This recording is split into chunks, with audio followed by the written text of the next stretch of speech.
So welcome back to Thrive, your agency resource. Today, I am super grateful to have a really special guest and good friend of mine on the show today. Chris Schembra is founder of 747, which I guess I would describe as sort of a facilitator of bespoke events that help companies really show gratitude to their teams, their VIP clients, and their partners. We'll get into a whole bunch of that and why that's super important. But Chris, I'm just so glad to have you here today. I love connecting with you, as you know, and I'm just really excited for the conversation. Thanks for having me, Kelly. I mean, we've done a lot of great work together, and we've shared many great, friendship moments together. And it's such a beautiful thing you've created, and such a wild success you've had in your career. So exciting to have this engaging conversation with you. Thank you. So, 747 is such a unique concept. I think it would be really interesting for people to learn a little bit more about how you sort of arrived at the need to create this and, really what your intention is and what the mission is of it. Yeah, thanks for asking that. 747 is peculiar, it's strange. It's Yet it's needed, and it's been a wonderful journey to get here today. Our story that we'll tell starts back in July of 2015. At the time, I was engaged in theater, producing Broadway plays and overseas and both here domestically. And in 2015, I had a few things shift in my life. The person that I was working for was getting married, and we were spending less time together. I'd just broken up with a girlfriend. I had just returned home to New York City from Italy after producing a Broadway play over there. And when we got back to New York City, essentially found myself in a rut. I essentially realized four things one day: that I was lonely, unfulfilled, disconnected, and insecure. One would call that a kind of a cross-section of the American workforce, unfortunately. And in that kind of downtime, in that darkness, I started experimenting with a bunch of things that would pick me up out of my funk. And one of them was cooking. And so I invented all these different kind of recipes in my kitchen. One day I accidentally created a pasta sauce recipe, and I figured I should probably feed it to people to see if it's even good or not. And I decided to host a dinner.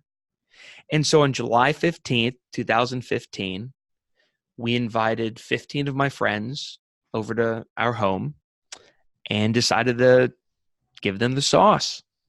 And 6:30 p.m. cocktails began. 8 p.m. dinner was served. But at 7:47 p.m., we put the pasta in the pot. And because I was lazy as heck, I invited the people into the kitchen to help me create the meal.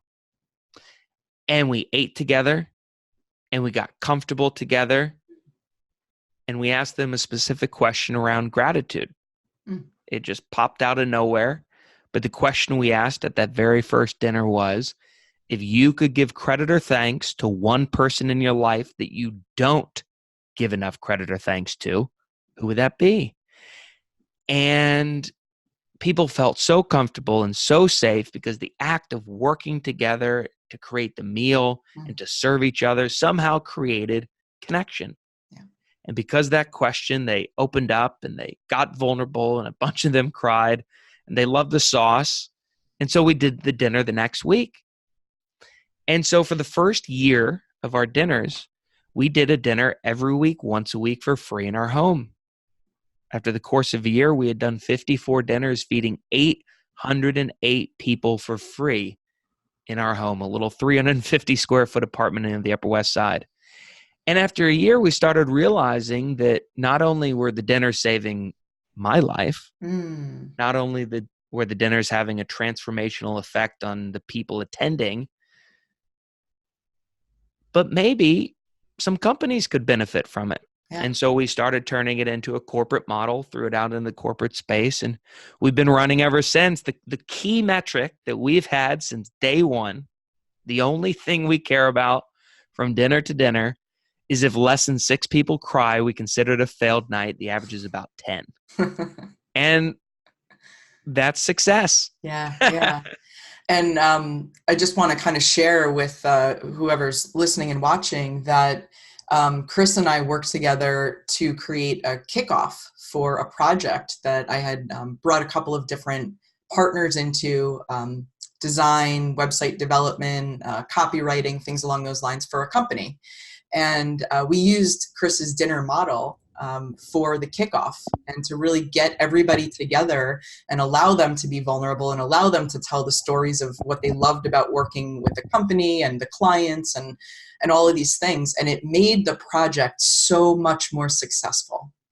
It was definitely unique. And it was the first time that we worked together, in that way. And I got it, really, really quickly, what the impact was and what the benefit was to the outcome. But that's only one component, right? That's only one use case, let's call it, for these dinners. I mean, there really are so many. You talk a lot about the fact that there's this empathy deficit in society.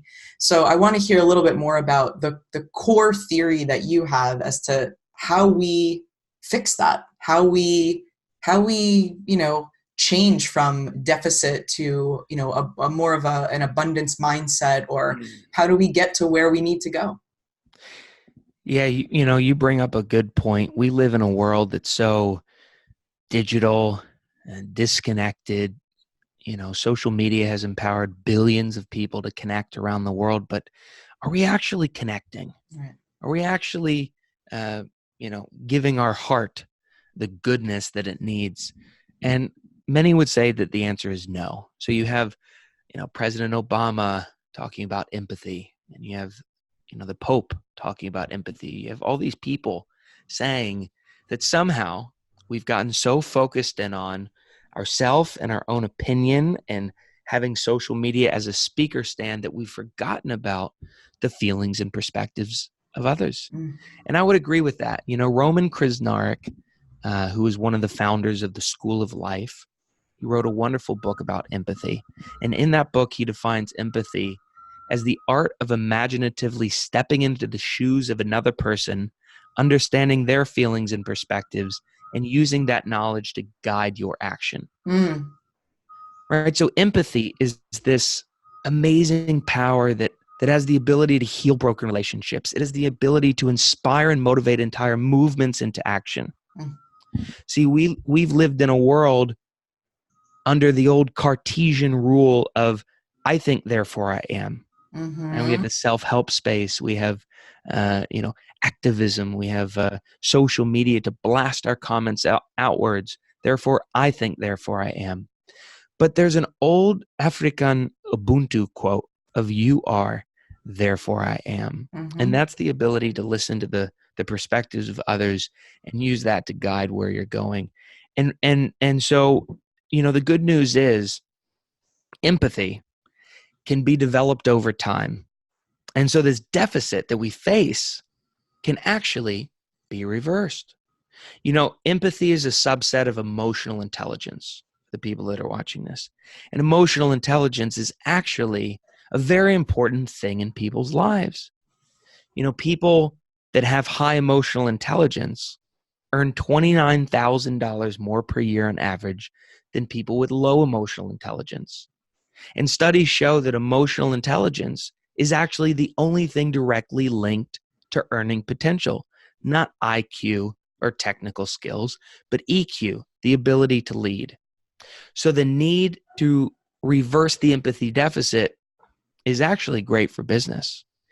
And so as we look at empathy, right? Empathy came into our life in early 2016. We were doing our dinners. We were having a great time.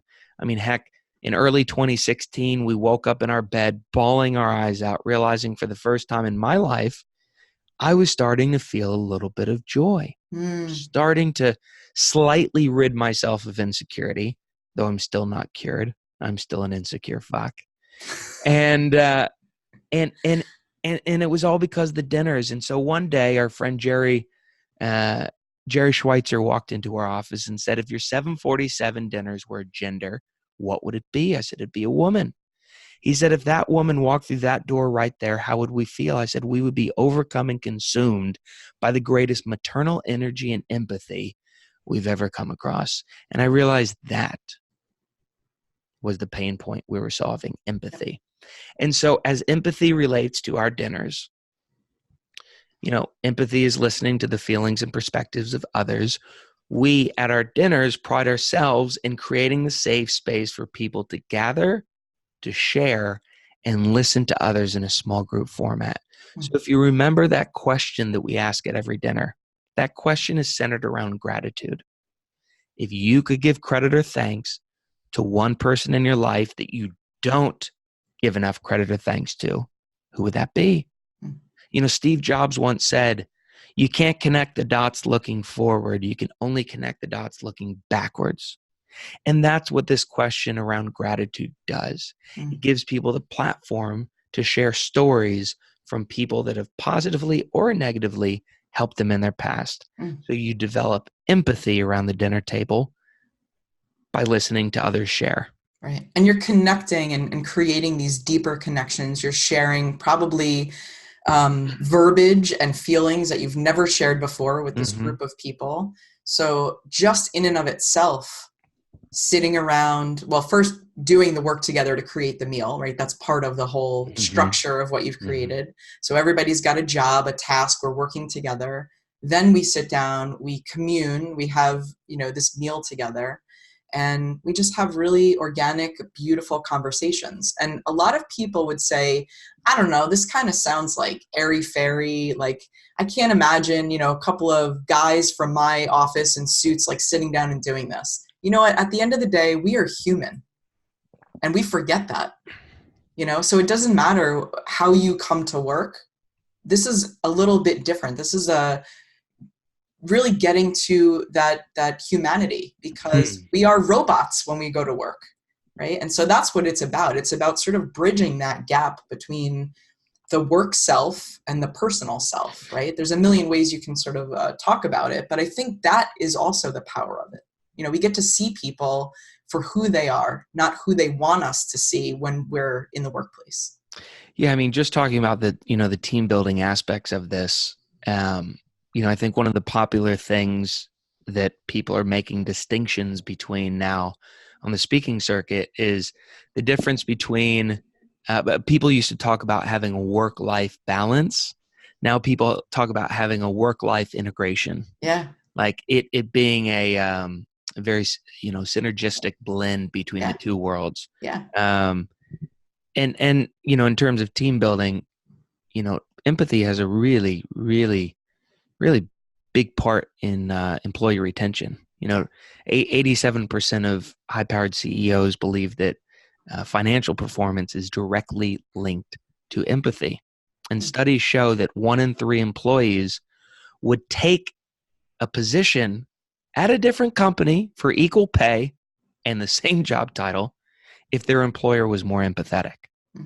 It's that important. It's that important.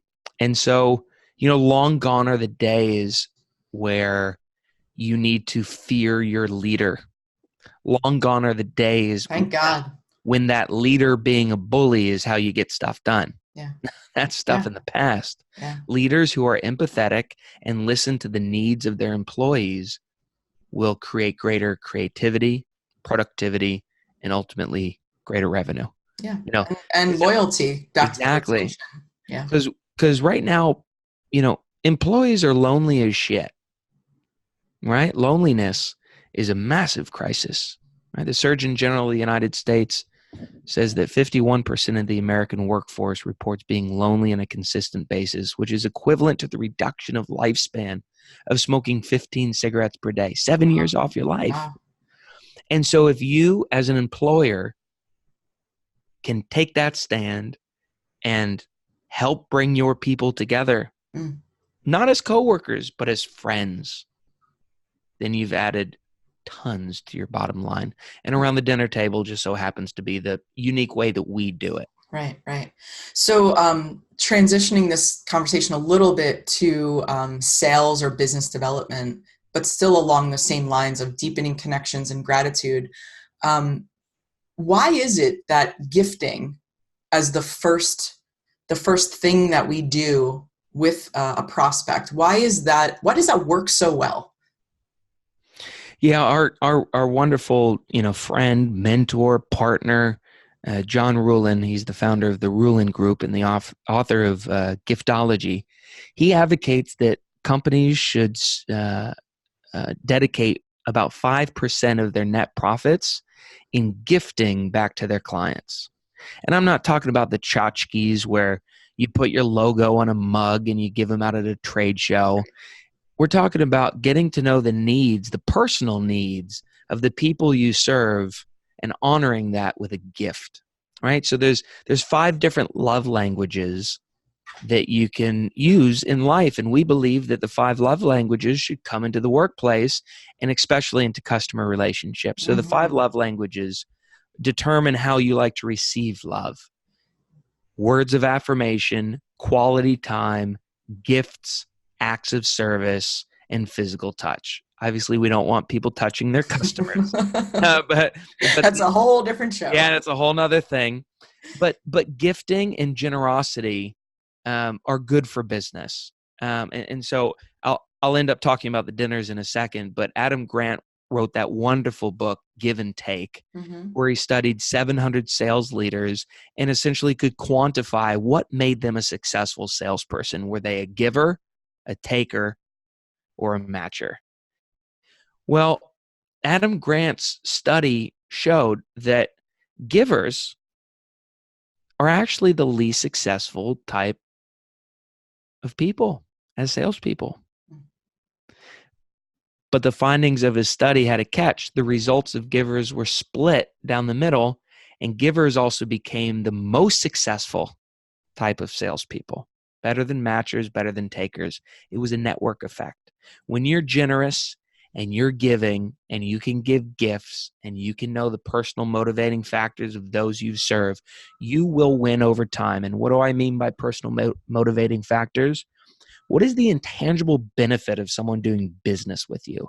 Not your product or your price or what business benefit it has. Right. But if your business is to make, a manager's life easier by saving them time, okay, that's one benefit.